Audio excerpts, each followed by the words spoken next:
Salut à toutes et à tous, comme je vais faire environ 4 semaines sur Star Wars, on va commencer aujourd'hui avec une petite parenthèse sur le marketing autour de Star Wars épisode 7 que je trouve clairement abusé. Pour vous dire, même des gros fans de Star Wars trouvent que c'est clairement trop. En plus, j'adhère pas du tout aux produits dérivés de Star Wars, c'est dégueulasse.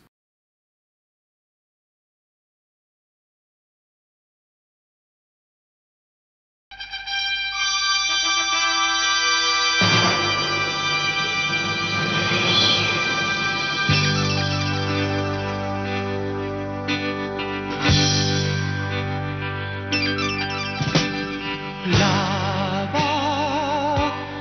dans les étoiles, la guerre passe comme un soleil.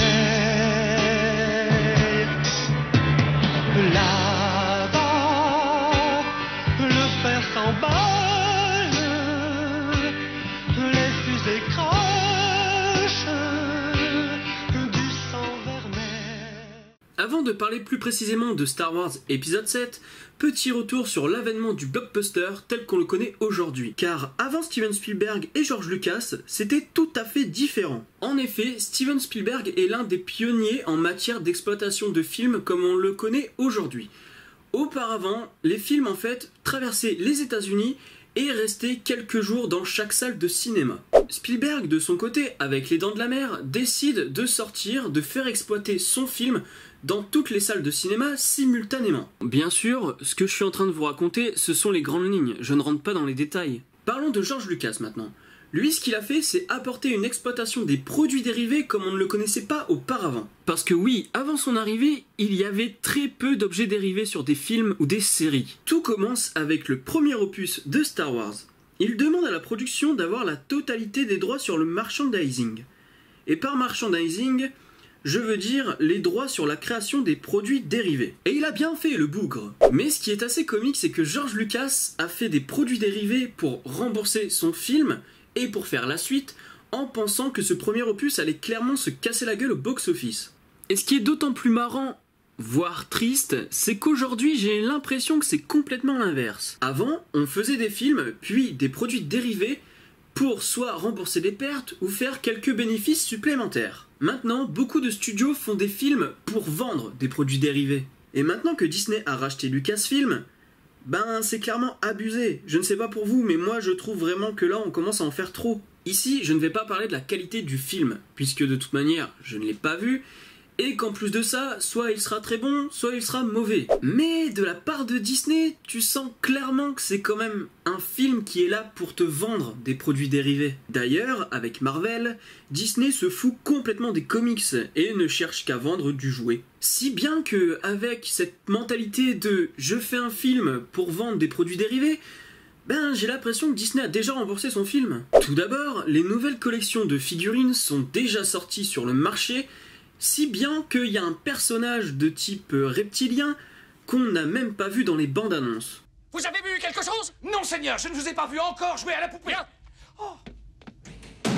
Et puis dans les grandes surfaces, ça y va bien quand même, hein, parce que je prends un exemple, je suis passé à Auchan, je vous dirai pas dans quelle ville, il y avait un étalage complet de bouquins Star Wars, juste en face du rayon jouets, où il y avait plein de figurines Star Wars. Donc bravo le marketing à Auchan, vraiment, ils ont bien réussi leur coup je pense. Bon, là je cite Auchan, mais rassurez-vous, je vais en citer d'autres, parce que là je vais vous faire une liste non exhaustive des sponsors. Donc pour les sponsors, je vais lire ma fiche. On a Europe 1, Leclerc et ses jetons à collectionner, Auchan et ses sacs écolo Star Wars, j'ai vu un magasin de montres je crois, OnePlus, La Poste, et bien sûr Jouet Club et Lego qui appuient bien leur vente sur cette franchise. Merchandising, c'est ce qui rapporte le plus quand le film est sorti. Le t-shirt Spaceballs, l'album de Spaceballs à colorier, le déjeuner spécial Spaceballs, Spaceballs en flocons, Spaceballs, le lance-flamme.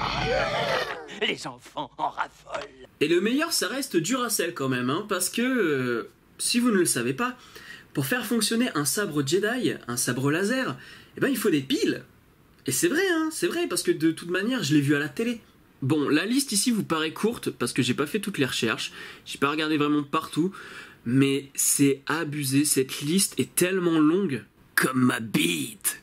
Mais du coup, ce marketing abusif, quel impact sur la réception de ce film? Pour moi, on va avoir un effet Jurassic World, on aura tellement bouffé de Star Wars avant le film que peu importe la qualité, la majorité dira du film qu'il est génial. Bon, et sur ce qui va suivre, je vais exagérer, mais on est à la limite des procédés de propagande.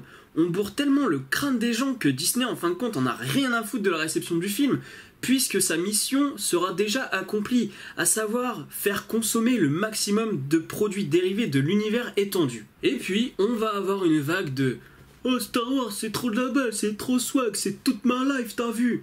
Alors qu'en fait ces gens-là ils y connaissent que dalle. Même moi qui a quelques connaissances sur le sujet, je pense pas me dire expert car honnêtement, les vrais fans de Star Wars sont limite des historiens qui te restituent des dates et t'expliquent les lois sur la bordure extérieure et autres. Mais bon, ça, c'est une autre histoire.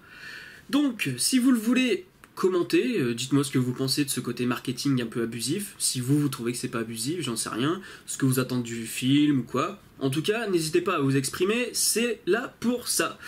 Et moi, je vous dis à la prochaine pour une nouvelle vidéo. Salut!